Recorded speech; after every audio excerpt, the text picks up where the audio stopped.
As the whistle goes to signal an end to the game, this also brings an end to our qualification hopes for FIFA World Cup 2022 in Qatar.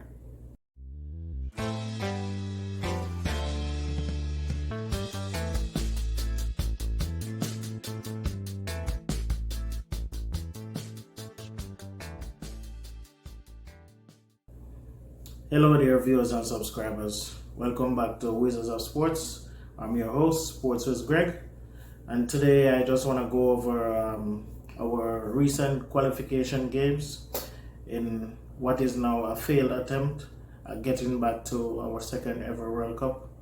The dream continues, but right now it will be put on pause.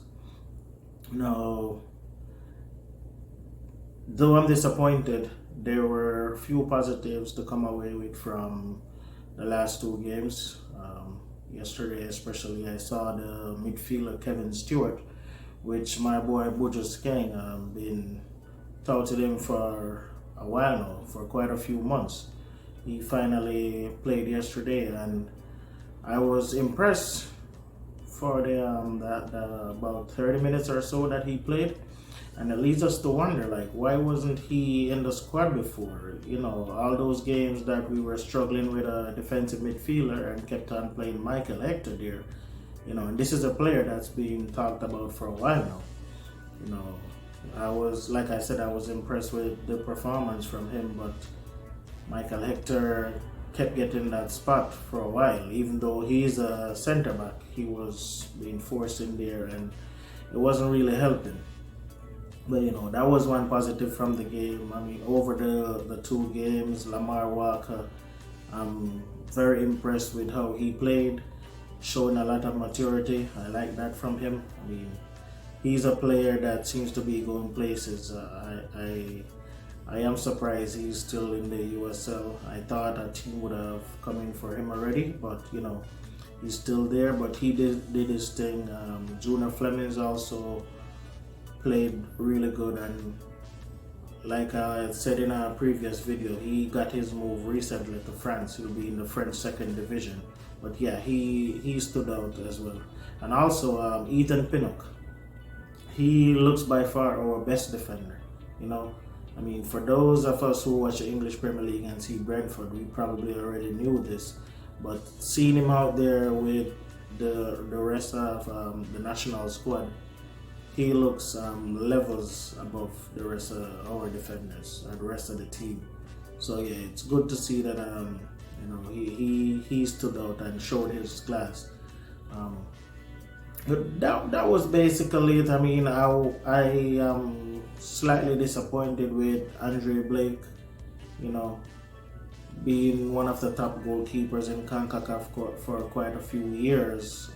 Some of the goals that were scored on him, we expect better than that. You know, the Blake that we know and have been hyping up for a while now, yeah, we expected better than that from him. But you know, unfortunately, these things happen. Players have dipped in forms, and as a goalkeeper, they tend to have pretty long careers, you know, into the mid to late 30s. So it's not time to write him off yet. But you know, some of the other players, because this should be the next 4 games, because we have 4 games left. Mathematically, we still have a thin chance, but just a thin chance. I mean, I'm normally an optimist, and I'm telling you right now, the 4 games that are left, we need to use these games and get a look at other players. You know, this is the road for us. I feel for players like Mikel Antonio, because he's 31 now. You know, the defender Mariappa, he's in his 30s as well. So this might have been the final chance for them to get to a World Cup. Unless Antonio can stay fit and at 35 still have a shot at it and still be performing at a high level, which, you know, for a striker is not easy with the amount of wear and tear that goes on their body. So this might be it for Antonio, might be it for Mariappa, you know, Alvas Powell, Kemar Lawrence, this might be it for him too. Andre Gray, definitely, because he's past his best for a while now. So that's another thing why I'm disappointed. I wanted some of these players to get a chance at get a shot at making it to the World Cup. Now, as for the squad and the support that we get, I am more disappointed with the reaction by some of our fans. You know, some of the fellow vloggers, some of the fans that are out there on social media posting stuff. Listen, some of you have never been to Norman Manley or Sangster International Airport, let alone traveled overseas. But you have given your loyal support to Liverpool, Man U, Arsenal, Chelsea, City, Real, Barcelona over the years, getting a lot of heartache from them, but yet still you religiously watch their games on the weekend or midweek and still give your full support. But when it comes to your national team, who needs the full backing, we are quick to throw them under the bus, nail them on a cross. You feel me? I mean, that is not good. I mean, you guys need to give your full support. You're just fair weather fans. There is a difference between supporters and fans, and I guess some of you are just fans, you know. You're just for the moment.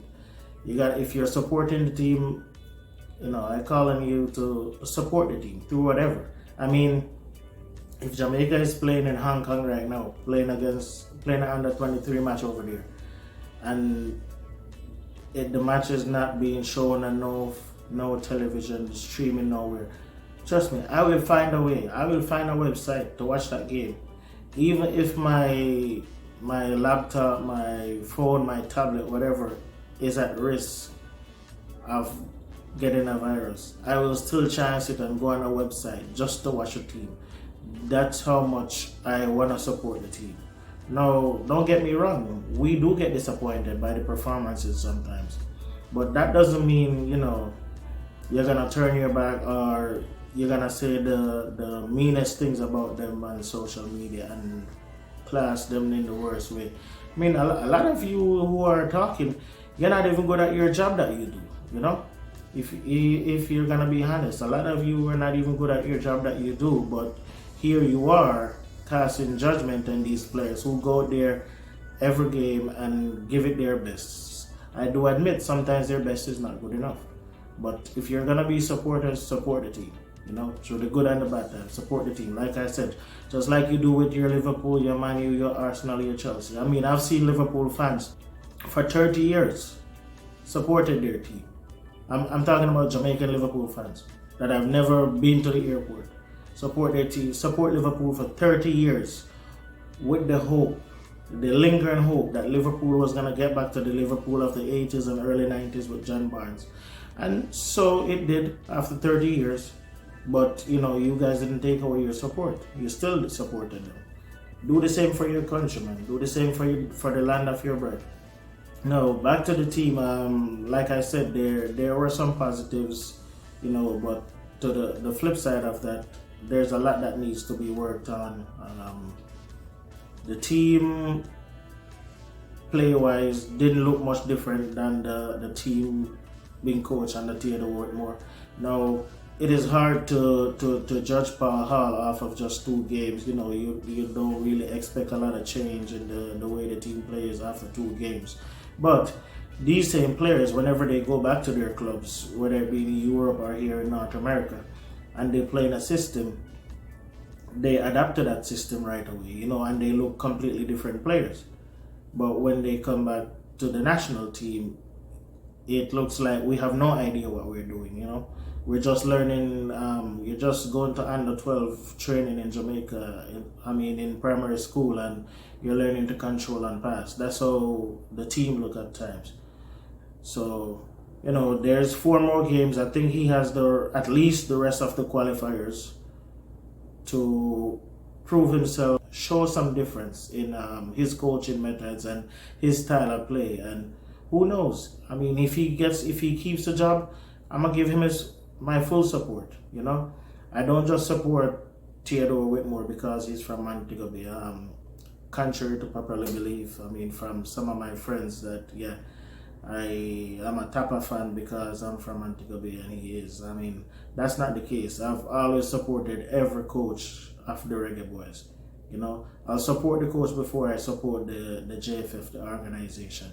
And speaking of the JFF, there are a lot of changes that need to be done in that organization, whether it be the personnel change or the way they go about doing stuff. But they need to start having football people with a football brain, football mindset, football knowledge running the JFF.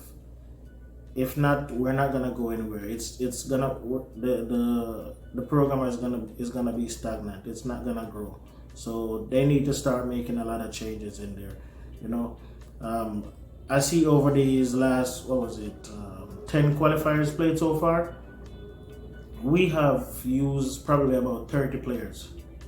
I'm just guesstimating, but we have used probably about 30 different players in these qualifiers. That is not good. You know, we need to have a set of players, a set that this is what we're going to work with. These are the players that are going to be playing the games, and you continue to work with it. You know, I mean, I mentioned Kevin Stewart. Yesterday was his first game. This is the 10th game of the qualifier. You know, Blair Turgott played Gold Cup. He wasn't called back for the qualifiers. Kemar Roof probably played about 3 or 4 games. You know, Anthony Grant, the same. We keep chopping and changing. The left back, Gregory Lee, he played the last 3 or 4 games. There was a left back before him, Amari Bell. He played a few games, just the same. So we keep chopping and changing up the squad, and I mean, that is not good. There's not going to be any chemistry built between the players where that is concerned. So that's another issue. That's another thing that they need to work on. So if Paul Hall is going to be the coach after the qualifiers are over, or if they're going to move on, they need to have a set of players. I would say 26 and younger, except for the center backs, because you know, center backs and goalkeeper, if they're still playing at a high level, they can go on till in their mid-30s.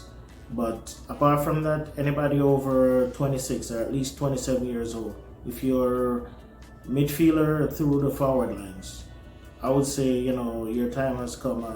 You know, unless you're performing at the highest, you're performing at a very high level, and you can prove to us that you're still capable of doing the job and doing it better than your younger counterparts, then it's time to move on. You know, they need to start building a squad with players that are young enough to play Olympic qualifiers, because that's the next thing coming up. Well, in 2022, 2024 is the Olympics. We have never qualified for this, at least not to my knowledge. You know, it's full time.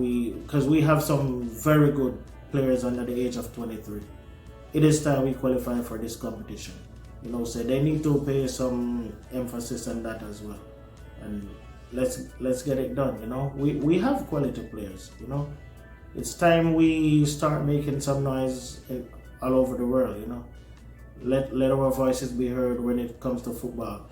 People already know of Sterling and Bailey, but Sterling is, you know, even though Jamaican born, he's not representing Jamaica. And Bailey, so far since his move to England, has been hit by injuries and hasn't gotten a chance to showcase his best so far.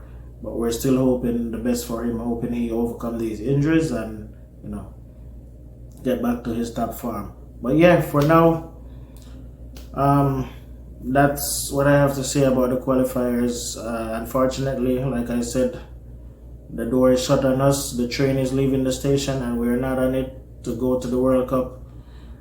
It's a very slim chance, but I wouldn't have my hopes up. You know, I mean, I assume most fans had already given up after the loss to Mexico, but I still feel like we had a chance. You know, if we had beaten Panama, we would have been on 10 points and there would still be an outside chance. But currently, we don't even have an outside chance. So it's back to the rebuilding process. We take it from here, we move on, we'll give the team our full support, and we expect nothing but the best from the players, you know, and the JFF as well. It's time us the fans start to hold JFF accountable. Stop blaming just the coach or the players, you know. The JFF needs to do more as well. But that's it for now. Until next time, continue to like, subscribe, and share. Enjoy the rest of your day. Enjoy the rest of your week. Peace. Bless.